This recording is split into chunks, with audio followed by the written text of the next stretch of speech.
दोस्तों नमस्कार। दिवाली की बहुत बहुत शुभकामनाएं।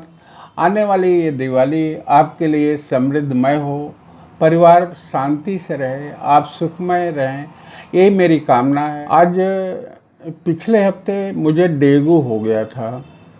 अभी ज़्यादा दिन नहीं हुए, तो आज मैं सोच रहा हूँ कि डेंगू के विषय में कुछ आपसे चर्चा करूँ।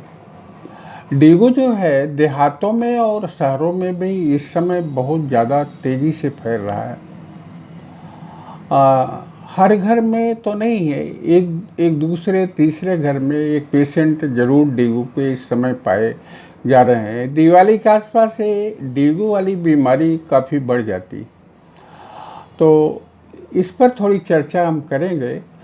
और कुछ ऐसी चीज़ें हैं जो डेंगू के बुखार में बहुत कारगर है, उसको भी हम बताएंगे। शायद आप जानते भी होंगे, पिछली बार पिछले सप्ताह में जो इस सप्ताह जो गया, इसमें हम भी सफ़र किए थे डेंगू से, इसलिए कुछ अपना अपना अनुभव भी मैं आपसे शेयर करूंगा।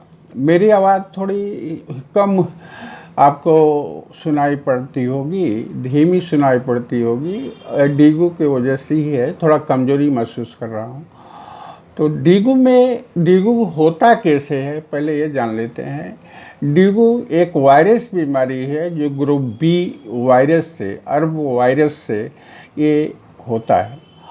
और इसको एक पेशेंट से दूसरे आदमी तक ले जाने में एक मच्छर जिम्मेदार है, वो भी मादा मच्छर, जिसका नाम एडिस एजिप्टी नाम का मादा मच्छर इसको एक स्थान से दूसरे स्थान तक स्थानांतरित करता है इस वायरस को।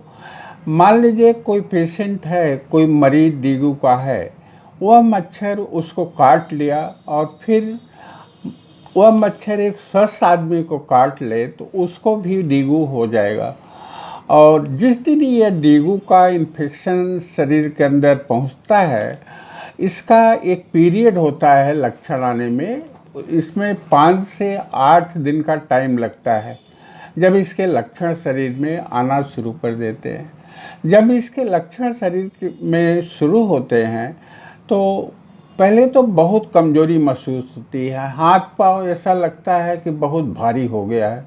उसके साथ साथ पेट भी थोड़ा भारी भारी लगेगा, भूख कम हो जाती है और थोड़े दिन में, 1 या 2 दिन में इसका विकराल रूप देखने को मिलता है। पूरे शरीर में भयंकर दर्द होता है, जोड़ों में, हड्डियों में इतना तेज दर्द होता है कि ऐसा लगता है कि हड्डियों को, जोड़ों को किसी ने कुचल दिया हो। इसके साथ साथ सर दर्द भी होता है और ठंडी भी लगती है। ठंडी जब लगती है, ठंडी के पहले प्यास लगती है और ठंडी के समय भी इसमें प्यास होती है। और इसमें पसीना अगर कम आता है तो तो प्यास भी कम लगती है, पसीना ज़्यादा होता है तो प्यास ज़्यादा लगती है। डेंगू में एक चीज़ ये देखने में होता है, सबसे ज़्यादा दर्द बॉडी पेन होता है पूरे शरीर में। पेशेंट बोलेगा कि ऐसा लग रहा है कि कोई मार दिया हो लाठी से, हाथ पांव तोड़ दिया हो, इस तरह मुझे महसूस हो रहा है। सर से लेकर के पैर तक ऐसा महसूस हो रहा है कोई तोड़ दिया है। पेशेंट जमाई लेता है, अंगड़ाई लेता है, अंगड़ाई लेने का मतलब उसका मन कहता है। और जब ये जाड़ा ख़त्म होता है, ठंडी लगती है, ठंडी के बाद जो बुखार होता है, बुखार के बाद जो है कड़वे रंग की उल्टी कभी कभी देखने को मिलती है। तो ऐसी स्थिति में, चूँकि ये वायरल डिजीज़ है, इसमें ज़्यादा जो है एंटीबायोटिक्स का रोल नहीं है। बहुत ज़्यादा अगर फीवर आ रहा है तो लोग पैरासीटामोल, अंग्रेजी में, इंग्लिश दवा एलोपैथिक में लोग लेते हैं। और जहाँ तक होम्योपैथिक की बात करते हैं, आज मैं कुछ होम्योपैथिक की एक ऐसी दवा के विषय में आपसे अपनी बात शेयर करता हूँ जो आपके घर में होना ज़रूरी है इस समय, चाहे आप देहात में रहते हो या शहर में रहते हो। वो दवा है इपेटोरियम परफोरेटम। दोस्तों इसको ज़रूर रख लीजिए और ये आपके काम की दवा है, तो इसको ज़रूर अपने घर में रख लीजिए। ये आपके लिए, आपके परिवार के लिए बहुत ही उपयोगी साबित होगी। डेंगू के लिए एक रामबाण जैसी दवा मानी जाती है। आपको विश्वास नहीं होगा, मुझे डेंगू हो गया था 1 हफ्ता पहले।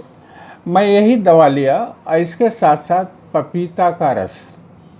कुछ ऐसी चीज़ें हैं जो अनुभव से प्राप्त होती हैं, आप भी जानते होंगे, और अब तो हॉस्पिटल वाले भी बताने लगे कि भाई पपीता का रस भी पीते रहो हमारी दवा के साथ। इसके साथ अगर आप देहात में हैं, बकरी का दूध मिलता है तो वो भी आप सेवन कर सकते हो। इसके सेवन से प्लेटलेट बहुत तेज़ी से बढ़ता है। अब मेरा ये अनुभव है कि मेरा प्लेटलेट करीब 77 हो गया था, और मैं ये दवा लिया और पपीता का रस लिया।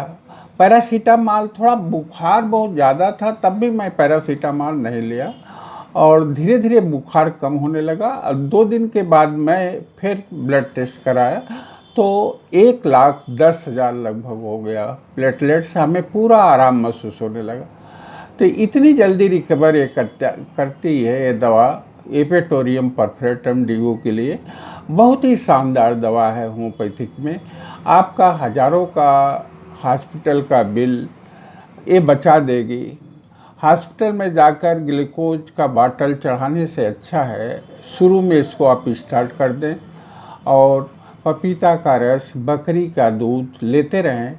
निश्चित रूप से आपको हॉस्पिटल जाने की ज़रूरत नहीं होगी। इतनी शानदार ये दवा है एपिटोरियम परफेक्टम होम्योपैथिक में डेंगू के लिए। दोस्तों, आज बस इतना ही। अब फिर मिलते हैं अगले संडे को ऐसे ही एक टॉपिक के साथ। बहुत बहुत धन्यवाद मेरा वीडियो देखने के लिए, और दिवाली के बहुत बहुत शुभकामनाएं आप लोगों का। दिवाली आपके परिवार के लिए, आपके लिए शुभमय हो और शांतिमय हो, आप समृद्ध हों, यही मेरी कामना है। धन्यवाद।